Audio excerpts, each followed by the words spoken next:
శ్రీ కనక మహాలక్ష్మి జ్యోతిష్యాలయం ప్రేమ వశీకరణ, స్త్రీ వశీకరణ, పురుష వశీకరణ, శత్రు వశీకరణ, వివాహం, సంతానం ఆలస్యం అవడం, విడాకులు, కోర్టు సమస్యలు, ధనం, బిజినెస్ సమస్యలు, స్త్రీ పురుషులకు ఎటువంటి నిగూఢ సమస్యలకైనా 100% రోజుల్లోనే పరిష్కారం చూపబడును. గురూజీ రామరాజు. Cell number 9059912955.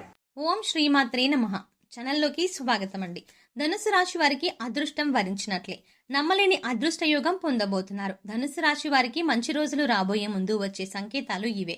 మీకు మంచి రోజులు రాబోయే ముందు కనిపించే సంకేతాలు ఇవే. అయితే లక్ష్మీదేవి కటాక్షం పొందాలంటే మీరు ఇంట్లో చేయకూడని పనులు ఏమిటి, అలాగే మీకు మంచి రాబోతుందని అంటే మంచి రోజులు రాబోతున్నాయని, మీరు అదృష్ట యోగాన్ని పొందబోతున్నారు అని చెప్పే శుభ సంకేతాలు ఏమిటి అనే విషయాల గురించి ఈ వీడియోలో తెలుసుకుందాం.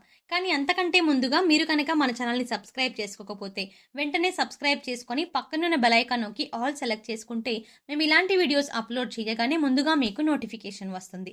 ఈ రాశిలో జన్మించిన వారికి కష్టపడే తత్వం అధికంగా ఉంటుంది. ఎటువంటి పనైనా సరే పట్టుదలతో పూర్తి చేస్తారు. ధనుసు రాశిలో పుట్టిన మగవాళ్ళు ధనాన్ని విచ్చలవిడిగా ఖర్చు చెయ్యరు. ఆచితూచి అవసరానికి మాత్రమే డబ్బు ఖర్చు పెట్టే ప్రత్యేకమైన లక్షణాన్ని కలిగి ఉంటారు. ఏదైనా ఒక వస్తువు కొన్నప్పుడు అది ఎంత ఉపయోగమో, అది ఎంత కాలం ఉంటుంది, దానివల్ల మనకు ఎలాంటి ప్రయోజనం కలుగుతుంది అనే ఆలోచనకే ఎక్కువ ప్రాముఖ్యత ఇస్తారు. సూర్యనారాయణ మూర్తిని పూజించడం ద్వారా అనారోగ్య సమస్యల నుంచి బయటపడమే కాకుండా వీరు శుభ ఫలితాలని పొందుతారు. వీరు దృఢ సంకల్పం, కార్యాచరణ కలిగిన వారై ఉంటారు. అదేవిధంగా ప్రేమించే మనస్తత్వం కలిగి సంగీతాన్ని కూడా ఆస్వాదించే గుణాన్ని కలిగి ఉంటారు. అటువంటి ధనుసు రాశి వారికి అదృష్టాన్ని తీసుకొచ్చే విషయాల గురించి తెలుసుకుందాం. ప్రతి ఒక్కరూ తమ జీవితంలో మంచి రోజులు రావాలని కోరుకుంటారు. లక్ష్మీదేవి కటాక్షంతో సిరి సంపదలు కలిగి ఉండాలని, లక్ష్మీదేవి ఇంట్లో స్థిర నివాసం ఉండాలని ప్రతి ఒక్కరూ కోరుకుంటారు. మనిషి ఎదుర్కొంటున్న సమస్యల నుంచి బయటపడాలని ప్రయత్నిస్తారు. ఆర్థిక కష్టాల నుంచి బయటపడాలని, జీవితంలో ఉన్నత స్థాయిని చేరుకోవాలని ప్రతి ఒక్కరూ భగవంతుని నిత్యం ఆరాధిస్తూ ఉంటారు. లక్ష్మీ కటాక్షం ప్రతి ఒక్కరికి లభిస్తుంది. కానీ శ్రీ మహాలక్ష్మీదేవి ఇంటికి వచ్చే ముందు కనిపించే శుభ సంకేతాలు గమనించాలి. ఇంట్లో ధనుసు రాశి వారు ఎటువంటి పనులను చేయటం వల్ల లక్ష్మీదేవి శ్రీనివాసం ఉంటుంది అని తెలుసుకోవాలి. ఈ రాశి వారు చేసే పనుల ఆధారంగానే లక్ష్మీదేవి కటాక్షం కలుగుతుంది. లక్ష్మీదేవి కటాక్షం ఉంటే ఎవరి జీవితంలోనైనా సరే సంతోషం వెల్లివిరుస్తుంది. ఎంత కష్టపడినా సరే డబ్బు నిలవకపోవడానికి ఇంట్లో చేసే పనులే కారణమవుతాయి. సిరి సంపదలకు అధిదేవత అయినటువంటి శ్రీ మహాలక్ష్మీదేవి ఇంట్లో స్థిర నివాసం ఉండాలంటే లక్ష్మీదేవి ముఖ్యంగా ధనుస్సు రాశి వారి ఇంట్లో ఈ పనులు చేయకూడదు. లక్ష్మీదేవికి ఇష్టం లేని పనులు చేసినట్లయితే లక్ష్మీదేవి ఆగ్రహానికి గురవుతారు. కనుక వీరు ఎటువంటి పనులు చేయడం వల్ల లక్ష్మీదేవి అనుగ్రహం పొందుతారు, వీరు తమ జీవితంలో లక్ష్మీదేవి కటాక్షాన్ని పొందే ముందు కలిగే శుభ సంకేతాలు ఏమిటి అనే విషయాన్ని తెలుసుకుందాం. చీపురు లక్ష్మీదేవితో సమానంగా భావిస్తారు. చీపురును ఊడ్చిన తర్వాత పక్కకి పడవేయటం, కాళ్ళతో తొక్కడం వంటివి చేయకూడదు. ఇంటిని మొత్తం శుభ్రం చేసే చీపురుని కూడా పవిత్రంగా భావించాలి. చీపురుని ప్రత్యేకంగా ఒక ప్రదేశంలో ఉంచడం వంటివి చెయ్యాలి. ముఖ్యంగా చీపురుని ఇంట్లో నిలబెట్టి ఉంచకూడదు. అదేవిధంగా చీపురుని తిరిగేసి కూడా ఉంచరాదు. ఇంటికి వచ్చే అతిథులకి చీపురు కంటికి కనిపించకుండా జాగ్రత్త పడాలి. కళ్ళకు ఎదురుగా చీపురు పెట్టడం వల్ల ఇంట్లో ఆర్థిక సమస్యలు వస్తాయి. చీపురు ఉంచే ప్రదేశాన్ని బట్టి ఇంట్లో లక్ష్మీదేవి స్థిరనివాసం ఉంటుంది.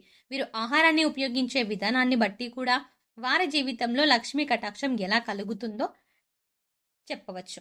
ప్రతి వ్యక్తి తాను సంపాదించిన డబ్బులతో కడుపు నిండా తినడానికి చూస్తాడు. అయితే ఆహారం వృధా చేయడం ద్వారా వారి జీవితంలో నుంచి లక్ష్మీదేవిని వారే బయటికి పంపిన వారు అవుతారు. ముఖ్యంగా ధనుస్సు రాశి వారు ఆహారం విషయంలో తగు జాగ్రత్తలు తీసుకోవాలి. నీటిని కూడా వృధా చేయరాదు. నీటిని పొదుపుగా వాడడం అనేది భవిష్యత్తులో ధనవంతులను చేస్తుంది అనడానికి సంకేతం. శ్రీ మహావిష్ణువు నారముల నుండి జన్మించాడు. నారములు అనగా జలము అని అర్థం. అంటే శ్రీ మహావిష్ణువు జలం నుంచి వచ్చాడన్నమాట. అందుకే నారాయణుడు అంటారు. అదేవిధంగా లక్ష్మీదేవి కూడా నీళ్ళ నుంచి వచ్చిందని పద్మపురాణంలో చెప్పబడుతుంది. లక్ష్మీనారాయణునికి ఇష్టమైన నీటిని వృధా చేయడం కూడా లక్ష్మీ కటాక్షానికి దూరం అవుతున్నాం అనడానికి సంకేతం. నీటిని ఎంతగా ఖర్చు పెడితే వారి చేతిలో డబ్బు కూడా అంతగా ఖర్చు అవుతుంది. కాబట్టి ఆహారాన్ని వృధా చేయడం, నీటిని వృధా చేయడం, కావలసిన ఆహార పదార్థాల కన్నా ఎక్కువ శాతం వండడం వంటి పనులు చేయకూడదు. ఈ రాశి వారు కష్టపడి సంపాదించే మనస్తత్వం కలిగి ఉంటారు. అదేవిధంగా వీరు సంపాదించిన దానిలో కొంత శాతమైనా లేని వారికి దానం చేయడం ద్వారా వీరికి లక్ష్మీ కటాక్షం కలుగుతుంది. దానం చేయడం వల్ల పూర్వజన్మ దోషాలు, నవగ్రహ దోషాలు, శని దోషాలు వంటివి నశిస్తాయి. పేదవారికి అన్నదానం, వస్త్రదానం వంటి దానాలు చేయడం వల్ల లక్ష్మీ కటాక్షం ధనుస్సు రాశి వారికి ఎప్పుడూ ఉంటుంది.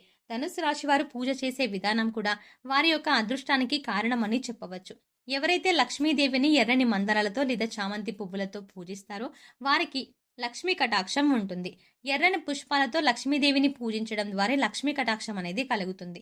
ఎర్రని పుష్పాలు అంటే లక్ష్మీమాతకు చాలా ఇష్టం కాబట్టి వీరు ఎర్రని పుష్పాలతో లక్ష్మీదేవిని పూజించడం ద్వారా లక్ష్మీ కటాక్షాన్ని పొందగలరు. వీరికి అదృష్టం వరిస్తుంది అని తెలియజేయడానికి ముందుగా కొన్ని సూచనలు అనేవి కనిపిస్తున్నాయి. ఇంటి పరిసర ప్రాంతాల్లో పక్షుల గూళ్ళు కట్టుకున్నట్లయితే లక్ష్మీ కటాక్షం కలుగుతుందని అర్థం.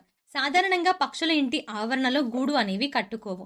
అటువంటి పక్షులు ఇంటి పరిసరాల్లో గూడును నిర్మించుకున్నట్లయితే అదృష్టం కలుగుతుందని అర్థం. చాలా మందికి చీమలు ఉంటే నచ్చదు. చీమల్ని మురికిగా భావిస్తారు. అయితే ఇంటి పరిసరాల్లో నల్ల చీమలు గుంపులు గుంపులుగా కనిపించినట్లయితే అదృష్టం వరించబోతోందని తెలియజేయడానికి సూచన. అయితే ఎర్ర చీమలు కనిపించడం అనేది అప్పుల బాధకు గురవుతున్నాము అన్నదానికి సంకేతంగా చెప్పవచ్చు. ఇల్లు ఎంత శుభ్రంగా ఉన్నప్పటికీ పరిసరాల్లో నల్ల చీమలు గుంపులు గుంపులుగా కనిపిస్తూ ఉంటాయి. ఈ విధంగా నల్ల చీమలు కనిపించడం వల్ల ధనుస్సు రాశి వారికి విజయం అనేది లభిస్తుంది అనడానికి సూచన. బలిని చూడగానే చాలా మంది చిరాకు పడతారు. కానీ బలి రాక కూడా లక్ష్మీ కటాక్షానికి కారణమని చెప్పవచ్చు. 3 బల్లులు ఒకే చోట కనిపించినా కూడా అదృష్టానికి సూచనగా చెప్పవచ్చు. కలలు రావడం అనేది చాలా సహజం. అయితే కొన్ని కలలు రావడం వల్ల చాలా భయాందోళనకి గురవుతాం. అయితే ఏ కలలు రావడం వల్ల ధనుస్సు రాశి వారికి అదృష్టం కలిసి వస్తుందో తెలుసుకుందాం. ధనుసు రాశి వారికి అదృష్టం అనేది కళల రూపంలో కూడా సూచనలు తెలియజేస్తుంది. కళలో చీపురు, గుడ్లగూబ, బల్లి, పాము, ఏనుగు, గులాబీ పువ్వు, శంఖం వంటివి కనిపించినట్లయితే ఐశ్వర్యం కలుగుతుంది అనే దానికి సూచన. తులసి మొక్క చుట్టూ బలులు కనిపించినా, చేతిలో దురద పెడుతున్నా, ముఖ్యంగా కుడి చేతిలో దురదగా ఉన్నట్లయితే అదృష్టం వరిస్తుంది అనడానికి సూచన. అదేవిధంగా ఉదయం లేవగానే చీపురుతో తుడుస్తున్నట్టు కనిపించిన శుభ సూచకంగా చెప్పవచ్చు. కలలో పాము కనిపించినట్లయితే శుభ సూచకంగా చెప్పవచ్చు. 2 తలల పాము కనిపించినట్లయితే అదృష్టం వరించబోతోంది అని సంకేతం. అదేవిధంగా కొన్ని శబ్దాలు కూడా వీరికి అదృష్టాన్ని తీసుకొస్తాయి. ముఖ్యంగా కోకిల కూత వినడానికి ఎంతో వినసొంపుగా ఉంటుంది. మనసుకి ప్రశాంతతని చేకూరుస్తుంది. కోయిల కూత వినిపించే దిశ శుభ అశుభాలను నిర్ణయిస్తుంది. కోయిల కూత ఆగ్నేయంగా కూస్తే నష్టమని, అదే కోయిల కూత సాయంత్రం లేదా మధ్యాహ్నం వినిపిస్తే శుభంగా చెప్పవచ్చు.